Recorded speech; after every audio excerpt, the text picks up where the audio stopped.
Hey YouTube fans, Eric Hayden here in the shed. Why am I starting off in our garden shed? We're just about done the fall, early winter weeding. If you've seen me do some videos in the past, I'll try to link to it below. I really use these 17, 18 gallon tubs, usually Sterlite tubs. You can get them at any of the big box stores. A lot of times they do come with lids.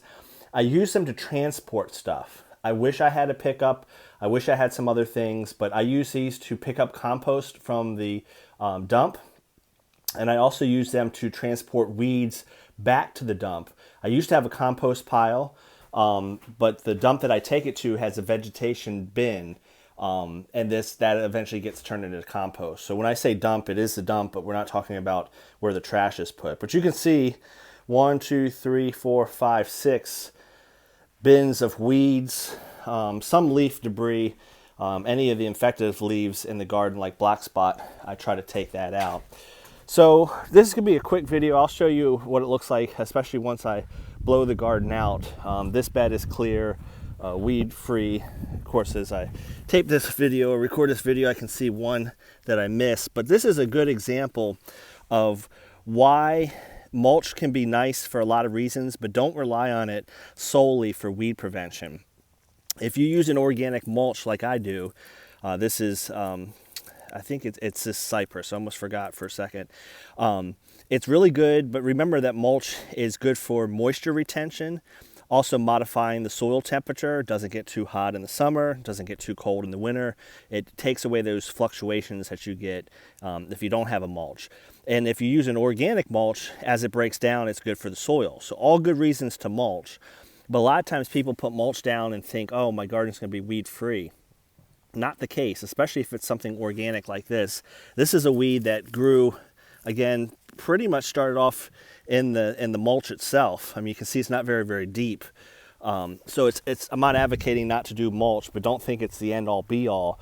If you use something like rocks or something that's not organic, they tend to not have as many weeds, but then you have the downside of you're not contributing organic matter. So everything's a plus and minus. But my point with this is, if you put a mulch down, you're still going to have to do a process of weeding. I'll show you here in a second.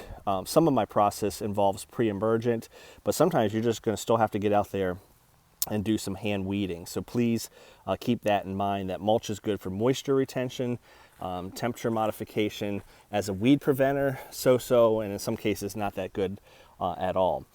So garden is almost done.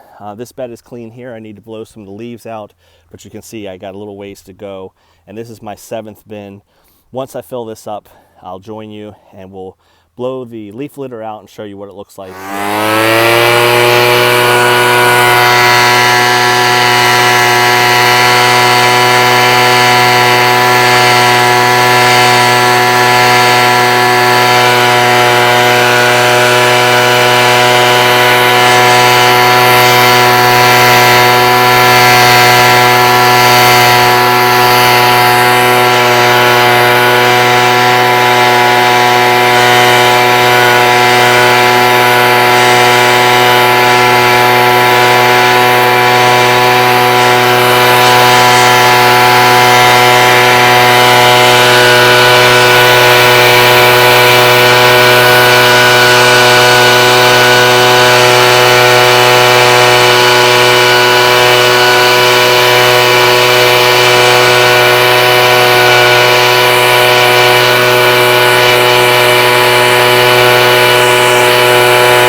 The garden is looking much better. Last showed you a little quick video on blowing the leaves off the roses, kind of simulating a windstorm. Do we still have some diseased roses?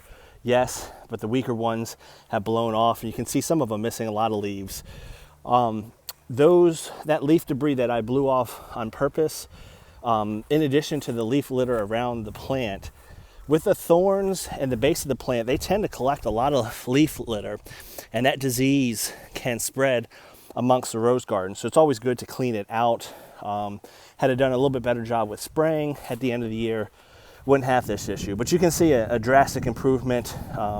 Weeds are gone, and then I picked up some leaf litter as I weeded, but it's just so much faster to blow it out with the leaf blower itself. But look at all these piles that we have amongst the beds, and you'll see that there's pine straw and there's oak leaves and there's other good stuff in there that unfortunately gets taken out as well. But that's what we're really aiming for: diseased leaves. You can see them in this pile here.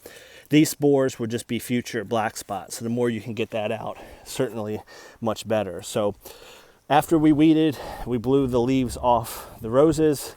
There's still a lot of leaf litter on the ground, but why not, get as much off the bush as possible? And you can see a tremendous difference as you look down this bed. Again, mainly clean here, and there's that pile at the end, including some oak leaves and some stuff like that. So now the next step, now that we've weeded and we cleaned the leaf debris, again, that's to prevent future disease from spreading in the garden. Now we're going to put down our pre-emergent. The reason why that's our last step is the pre-emergent is a barrier on the top of the soil or underneath your mulch. And if you put it down and then you come in here and you start weeding, you're disturbing that. So that's the last thing you want to do. And before I do the pre-emergent, I probably won't show that part. I'll link to the video below because I've done that already. There's some discussion, should you do it on top of the soil or the mulch? I've mentioned this before. If you don't already have mulch down and you plan to put mulch down, do the pre-emergent first, then mulch it. If you already have mulch down, I'm not going to remove all this mulch to put the pre-emergent down and then put the mulch back down. That's an extra step.